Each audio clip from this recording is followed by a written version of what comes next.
The day we promised each other everything and lost at alt stars had never looked so cold to Emma Blake. As they did through the viewport of the research station orbiting Kepler 440b, she pressed her palm against the reinforced glass and watched. The alien world turned beneath her with its violet oceans and amber continents. 3 years she had been here studying the native species. In 3 years she had been alone among humans, who saw her work as little more than cataloging animals. But Lyra saw it differently. Emma turned from the window as the door to her quarters whispered open. The Vilkran woman who entered moved with that peculiar grace her species possessed, as if gravity itself bent slightly to accommodate her. Lyra stood nearly 7 feet tall with skin that shimmered between deep purple and midnight blue depending on the light. Her eyes were large and luminous, holding depths that reminded Emma of nebulae, and her features were sharp yet elegant in ways human genetics had never quite managed. Those eyes found Emma immediately and softened. "How long until the transport arrives?" Lyra asked in that musical voice that made human speech sound clumsy by comparison. 18 hours, Emma replied, and hated how small her own voice sounded. "The Confederation Council has ordered all human personnel to evacuate.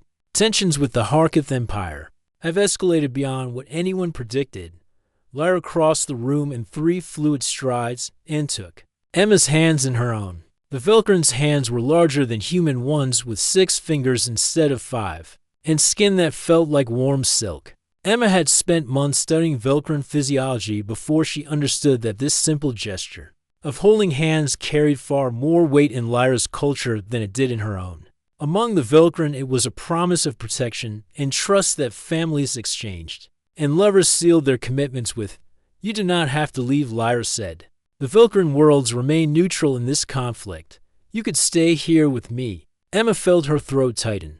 They had been dancing around this conversation for months now. What had started as professional collaboration had grown into something neither of them had words for in either language. The xenobiologist and her subject had become friends, and then something deeper that human regulations strictly forbade, and Vilkran tradition viewed with cautious curiosity. "My government will not allow it," Emma said. "Humans caught on non-aligned worlds during wartime are considered deserters. I would never be able to return home." "Then do not return," Lyra replied with that maddening simple logic her species favored. "Make your home here with me." Emma pulled one hand free and touched Lyra's face. The Vilkran woman's skin was warm under her fingertips, and she felt the subtle electromagnetic field that all Vilkran generated brush against her palm like static before a storm. It was intoxicating and terrifying all at once. "I want to," she whispered. "But you know what that would mean for both of us." Lyra's expression shifted in that way that meant sadness in her species. The bioluminescent patterns under her skin dimmed slightly, and the violet undertones in her complexion deepened. "Among humans I am exotic," she said quietly. "Among my own people I would become the one who chose an alien over tradition. But I would choose that. I would choose you." The research station shuddered slightly as something passed too close in orbit. Probably a patrol ship scanning for unauthorized departures. The war that humanity had stumbled into was not their fight, but the Harketh Empire did not care about such distinctions. Humans had allied with the wrong coalition at the wrong time, and now every research station and colony in neutral space had become a potential target. Emma had watched the Holonews feeds. She had seen the footage of stations that did not evacuate in time. The Harketh did not take prisoners, and they did not distinguish between soldiers. "And scientists. Come with me then," Emma said suddenly. "The transport is room. The Confederation is accepting refugees from neutral worlds. You could leave Kepler 440b and come to human space." Lyra shook her head slowly. "My family is here. My work is here.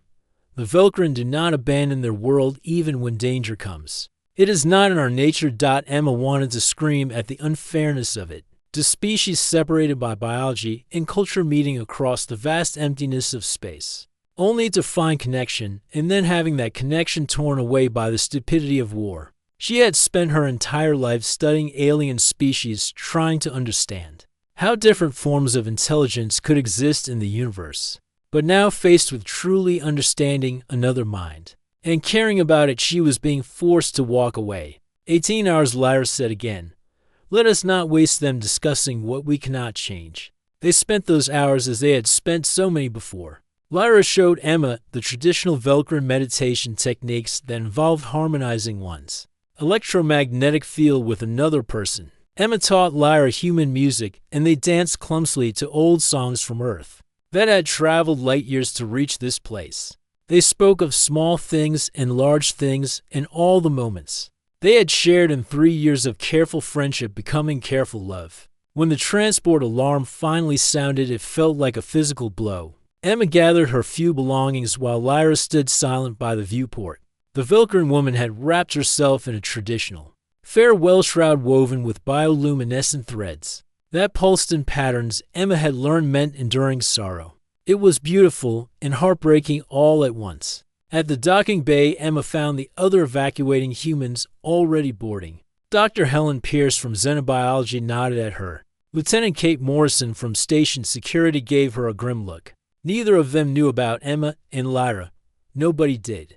Human regulations were clear, and Emma had been careful to keep her growing feelings hidden behind professional courtesy. Lyra had followed her to the bay despite protocol saying native species should remain in designated areas. None of the human guards challenged her. Perhaps they understood, or perhaps they simply did not care with evacuation imminent. Emma turned to face her one last time. I will find a way back, she promised. When the war ends, when things settle, I will come back to Kepler 4 for to be. Lyra reached out and took both of Emma's hands in hers, the Vilkern gesture of eternal commitment. And I will be here waiting. My heart recognizes yours across species, across distance, across time itself. This is my oath, Emma felt tears burning in her eyes. Humans did not have the electromagnetic sensitivity that Velkern did. She could not feel the promise Lyra was making in the same way another Velkern would, but she felt it anyway in the warmth of those hands, in the depths of those eyes, and the weight of words spoken in a language that belonged to both of them now. The transport captain called for final boarding. Emma pulled her hands free and back toward the airlock. Lyra remained perfectly still, watching her with that alien grace and impossible composure.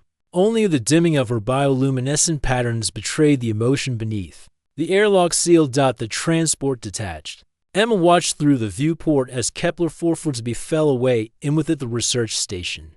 And the life she had built, and the woman who had become everything to her. The other evacuees around her were quiet, processing their own losses. Helen had left a decade of research data behind. Kate had left friends and fellow soldiers stationed on the surface. But Emma had left something more, and she suspected that everyone around her could see it in her face. The journey back to human space took 6 weeks. They traveled through neutral corridors, avoiding contested zones. And twice they detected Harketh scouts on their sensors. Each time the transport went dark and drifted, hoping to pass unnoticed. Each time Emma thought about Lyra alone on that station and wondered if the war would reach Kepler 4 for to be before she could return. They arrived at Outpost Meridian on the edge of human territory to find it overflowing with refugees. Humans from dozens of stations and colonies all pulled back from neutral space, all carrying stories of loss and narrow escape. Emma was debriefed by military intelligence who wanted to know everything about Velkern capabilities and Velkern politics and whether the Velkern might be convinced to join the war effort. She told them nothing useful. Weeks became months. The war with the Harketh dragged on in the way wars do, grinding through resources, and lives with neither side willing to back down. Communication with neutral worlds became sporadic and then stopped entirely. Emma tried every channel she could find to get word to or from Kepler 4 for to be, but the Confederation had locked down all non-military transmissions. She was alone among her own species and had never felt more alien. On the 6-month anniversary of evacuation, Emma sat in her assigned quarters on Meridian Station and composed a message she knew would never be sent. She wrote about her days and her work and all the small moments Lyra would have found interesting.